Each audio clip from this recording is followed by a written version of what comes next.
सांगली जिल्ह्यातील दुष्काळी भागातील पाणी टंचाईवरून काँग्रेस सांगलीमध्ये झाली आक्रमक। सर्व काँग्रेस नेत्यांनी आज एकत्र येत सांगली जिल्हाधिकारी कार्यालयावर धडक मोर्चा काढला। जिल्ह्यातील काही तालुक्यांना हक्काचे पाणी मिळण्यासाठी आमदार डॉक्टर विश्वजित कदम यांच्या नेतृत्वाखाली काँग्रेसने रस्त्यावर उतरून आंदोलन केले। सांगली जिल्ह्याला दुष्काळाच्या झळा बरसत आहेत।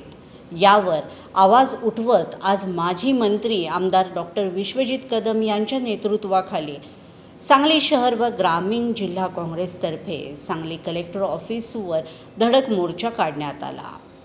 क्रांतिसिंह नाना पाटील यांच्या पुतळ्यास अभिवादन करून विश्रामबाग चौक येथून आमदार डॉक्टर विश्वजित कदम यांच्या नेतृत्वाखाली मोर्चाला प्रारंभ झाला।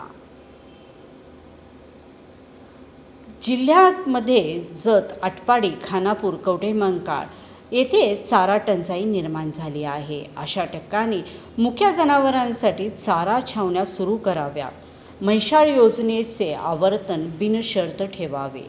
विस्थापित म्हैसाळ योजनेने काम युद्ध पातळीवर पूर्ण करावे। सांगली महानगरपालिका क्षेत्रात शुद्ध व मुबलक पाणी पुरवठा करावा। कृष्णा नदी पावसाळ्यापर्यंत वाहती ठेवावी।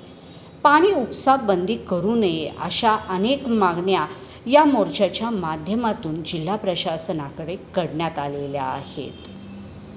महाविकास आघाडीचा काँग्रेस पक्षाचा महाविकास आघाडीचा आपल्या सरकारचं करायचं काय? झोपलेल्या सरकारचं करायचं काय? धन्यवाद। आता सगळ्यांनी आपल्या मोर्चाला सुरुवात विश्वजित देशाचे आणि महाराष्ट्राचे देशाचे आणि विश्वाचे आदर्श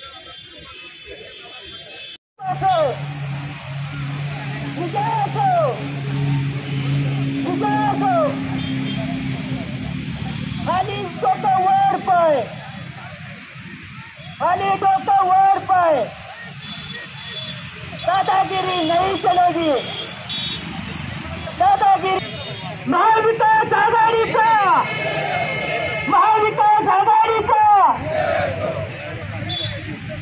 पाणी आमच्या हक्काचं, पाणी आमच्या हक्काचं, पाणी आमच्या हक्काचं, कोण म्हणतं देत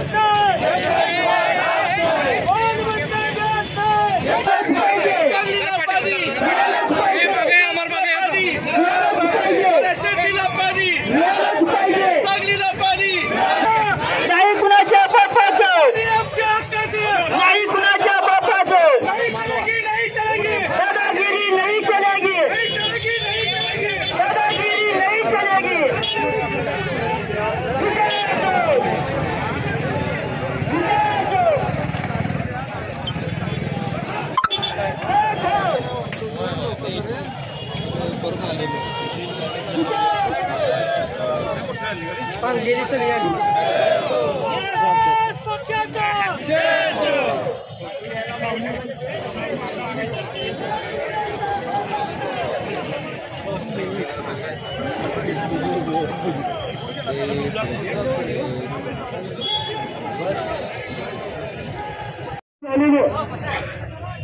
त्या दुष्काळी परिस्थितीला सामोरं जात असताना या प्रशासनाच्या माध्यमातून आणि सरकारच्या माध्यमातून जाणून बुजून या ठिकाणी दुष्काळी या सांगली जिल्ह्यातल्या तालुक्यांच्याकडे दुर्लक्ष करत आहे।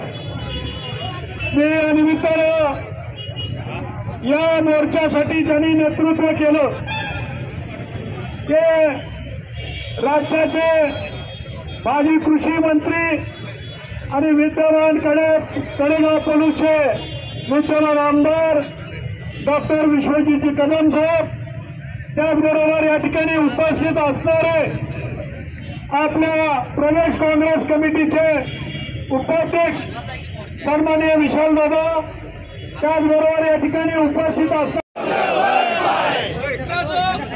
थोड्या वेळात प्रत्येक तालुक्याच्या 2-2 शेतकऱ्यांच्या प्रतिनिधींची भाषणं होतील. आज सांगली जिल्हा काँग्रेस